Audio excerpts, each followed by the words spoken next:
विद्यार्थियों नमस्कार। आज हम पाठ नंबर 15 समाचार जन से जनहित तक का दूसरा भाग पढ़ेंगे, जिसके लेखक हैं डॉक्टर अमरनाथ अमर। ये पाठ एक लेख के रूप में प्रस्तुत किया गया है। आज के युग में जनसंपर्क माध्यमों में समाचार पत्र का एक अपना विशेष महत्व है।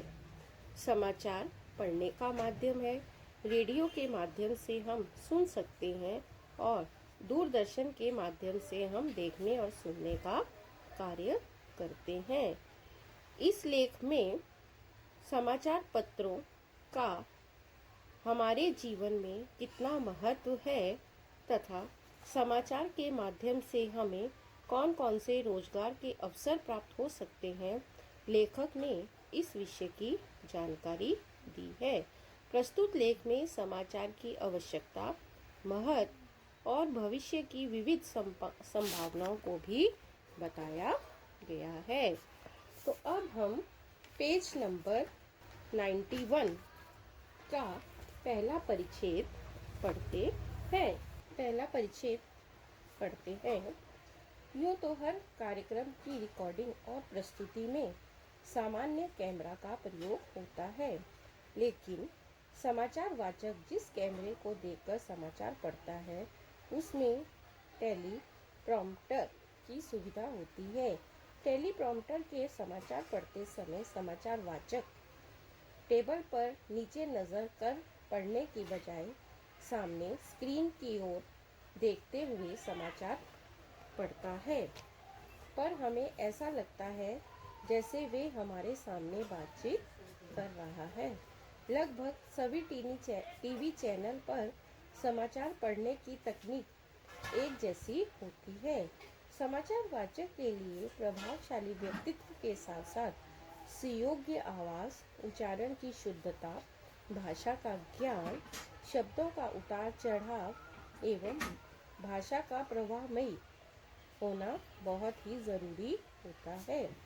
समाचार पत्र, रेडियो और टेलीविज़न में समाचार प्राप्त करने के अनेक साधन होते हैं, जैसे समाचार एजेंसियों, संवाददाताओं, प्रेस विज्ञप्तियों, भेंट वार्ता, साक्षात्कार, क्षेत्रीय जनसंपर्क अधिकारी, राजनीतिक पार्टियों के प्रवर्तक, मोबाइल पर रिकॉर्ड की गई जानकारी सारे विश्व में। इस परिच्छेद में समाचार पढ़ने वाले किस तरह कैमरे को देखकर समाचार पढ़ते हैं, उसी चीज़ को यहाँ स्पष्ट किया गया है। टेलीप्रॉम्प्टर के समाचार पढ़ते समय समाचार लेखक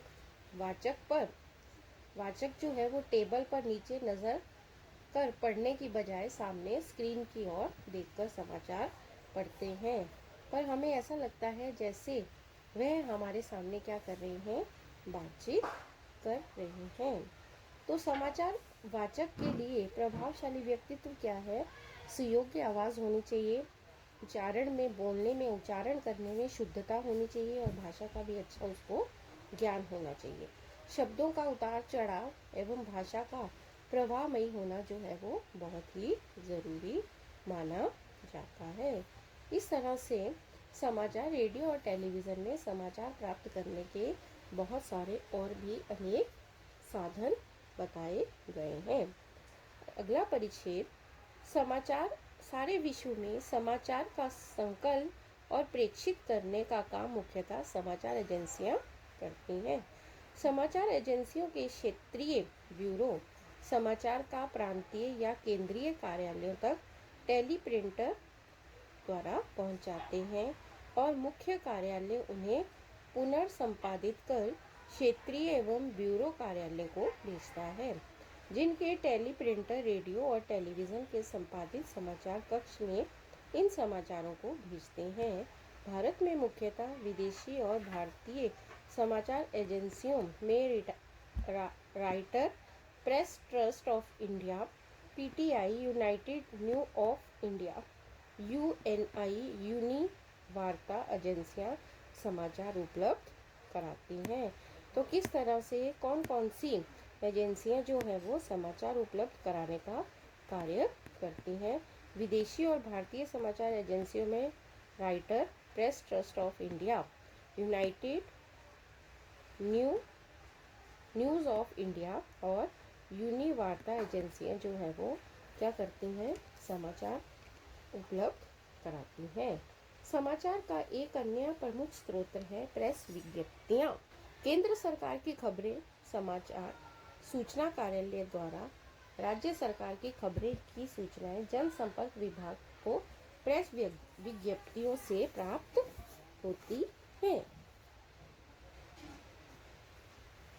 इनके अलावा सार्वजनिक प्रतिष्ठान, शोध और निजी संस्थानों के जनसंपर्क अधिकारी और प्रेस के संवाददाता भी समाचार उपलब्ध कराते हैं। तो किस तरह से समाचार उपलब्ध कराने के अलग अलग माध्यम और स्रोत जो है वो इस परिच्छेद में निर्धारित किए गए हैं।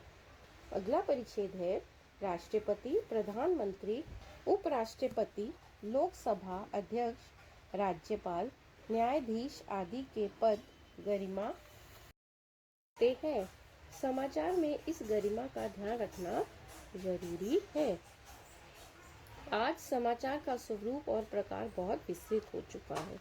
राजनीतिक, संसद, विकासात्मक, खेल, व्यापार, रोजगार, विज्ञान, बजट, चुनाव, कृषि, स्वास्थ्य, लोक रुचि से संबंधित समाचार।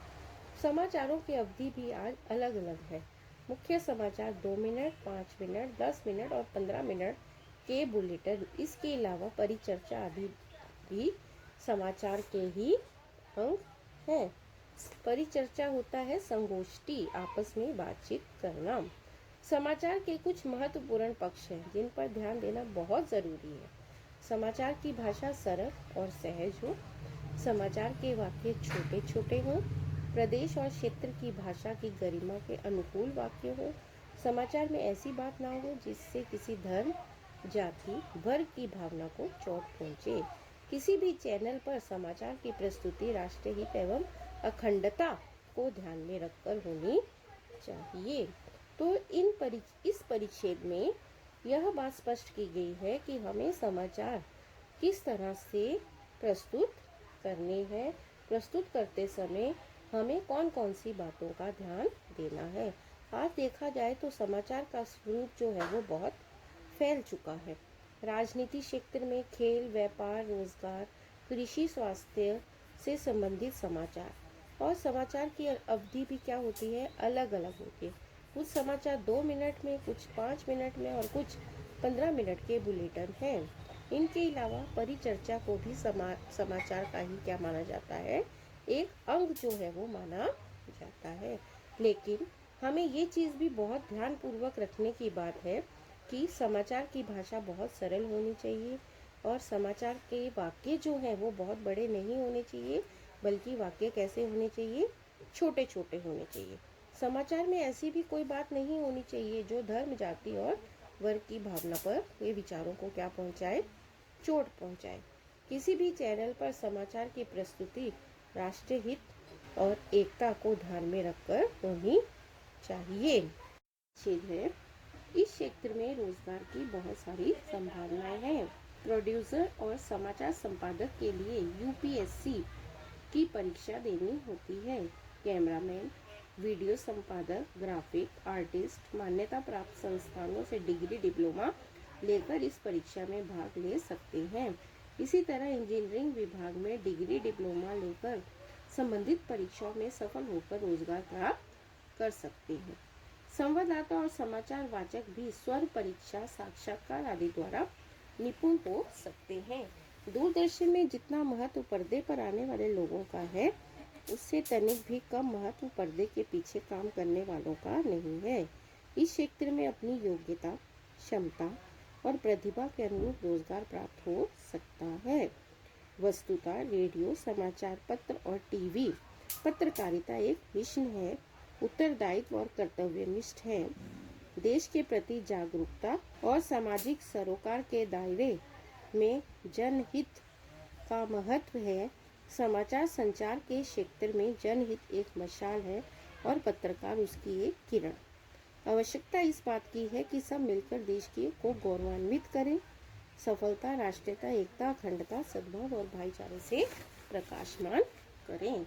इस परिच्छेद में समाचार पत्रों के माध्यम से हमें कैसे कैसे रोजगार प्राप्त किए जा सकते हैं। अब यहाँ पर ये बताया गया है कि प्रोड्यूसर और समाचार संपादक के लिए हमें यूपीएससी की परीक्षाएं देनी पड़ती हैं। इसके अतिरिक्त कैमरामैन है, ग्राफिक है, आर्टिस्ट है, वो लोग भी डिग्री या डिप्लोमा लेकर फिर परीक्षाओं में भाग ले सकते हैं और रोजगार के अवसर प्राप्त कर सकते हैं। इंजीनियरिंग की डिग्री लेकर भी इससे संबंधित परीक्षाओं में पास होकर रोजगार प्राप्त किया जा सकता है। संवाददाता है, समाचार वाचक भी स्वर परीक्षा मतलब आवाज की परीक्षा है, साक्षात्कार, भेंट वार्ता आदि में जो निपुण होते हैं वो इस क्षेत्र में आकर रोजगार प्राप्त कर सकते हैं।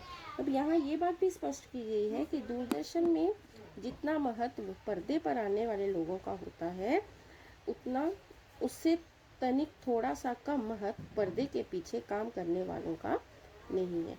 इस क्षेत्र में अपनी योग्यता क्षमता के अनुरूप हम रोजगार के अवसर प्राप्त कर सकते हैं। अब रेडियो, समाचार पत्र और टीवी पत्रकारिता के एक मिशन है। उत्तरदायित्व और कर्तव्य, सफलता, राष्ट्रीयता, एकता, अखंडता और सद्भाव, भाईचारे से हमें इसको क्या करना चाहिए, प्रकाशमान करना चाहिए। क्योंकि जनहित समाचार जो है वो क्या है, जनहित के एक मशाल का काम करते हैं और पत्रकार जो है एक किरण के रूप में उसमें क्या करता है, कार्य करता है। लेकिन हम आवश्यकता इस बात की है कि हम सभी को मिलकर देश को क्या करना है, गौरवान्वित करना है और ये सब कार्य जो है हम सभी लोग मिलकर कर सकते हैं। तो इसके लिए राष्ट्रीय एकता, अखंडता और भाईचारे को प्रकाशमान करना है। तो इस तरह से समाचार जन से जनहित तक का कार्य जो है वो करता है। इस पाठ में हमने इसकी संक्षेप में जानकारी प्राप्त की। इस परिच्छेद में इस पाठ में लेखक ने समाचार पत्र के महत्वपूर्ण पक्ष पर हमारा ध्यान आकर्षित किया है। इस समाचार की भाषा बिल्कुल सरल और सहज होनी चाहिए। सरल भाषा में हमें समाचार पत्र को प्रकाशित करना आवश्यक है। दूसरा, समाचार के वाक्य कैसे होने चाहिए, छोटे छोटे होने चाहिए। यदि हम समाचार में बड़े वाक्यों का प्रयोग करेंगे तो पढ़ने वाले को भी और समझने वाले को भी कठिनाई का सामना करना पड़ेगा। प्रदेश और क्षेत्र की भाषा की गरिमा के अनुकूल हमें क्या करनी है, वाक्यों की प्रस्तुति करनी है। समाचार में ऐसी बात भी ना हो जिसमें धर्म, जाति या वर्ग को ठेस पहुंचे। इन सब बातों को ध्यान में रखते हुए हमें समाचार पत्र प्रकाशित करने पड़ते हैं। समाचार की प्रस्तुति राष्ट्रीय हित, एकता और अखंडता को ध्यान में रखकर करनी भी आवश्यक है। समाचार के क्षेत्र में जनहित एक मशाल का कार्य करती है और पत्रकार जो है वो उसकी किरण के रूप में प्रकाशित होता है और उसी के सहारे हमारी राष्ट्रीय एकता, अखंडता और भाईचारे की भावना प्रकाशित होती है। देखा जाए तो समाचार का दायरा जो है वो कैसा है, बहुत बड़ा है। इसलिए राजनीति, संसद, खेल, व्यापार, रोजगार, स्वास्थ्य आदि से संबंधित सभी तरह के समाचार जो है वो क्या किए जाते हैं, प्रस्तुत किए जाते हैं। राष्ट्रपति, प्रधानमंत्री आदि के पदों की गरिमा को ध्यान रखकर हमें समाचार प्रस्तुत करने आवश्यक है। इस तरह से इस पाठ के माध्यम से हमें यह जानकारी प्राप्त हुई कि समाचार का हमारे जीवन में कितना अधिक महत्व है और समाचार प्रकाशित करने के लिए हमें कौन कौन सी कठिनाई का सामना करना पड़ता है, किस तरह से समाचार प्रस्तुत करने पड़ते हैं और समाचार के क्षेत्र में हम किस तरह से कौन कौन से रोजगार के अवसर प्राप्त कर सकते हैं। जिस व्यक्ति का जिस चीज़ में रुचि रहती है, इंटरेस्ट रहता है, वो उस क्षेत्र में डिप्लोमा या डिग्री प्राप्त करके आसानी से रोजगार प्राप्त कर सकता है। इसके लिए हमें परीक्षाओं को भी पास करना पड़ता है। तो ये पाठ जो है हमें समाचार के साथ साथ समाचार में प्राप्त होने वाले रोजगार की जानकारी प्रदान करवाता है। धन्यवाद।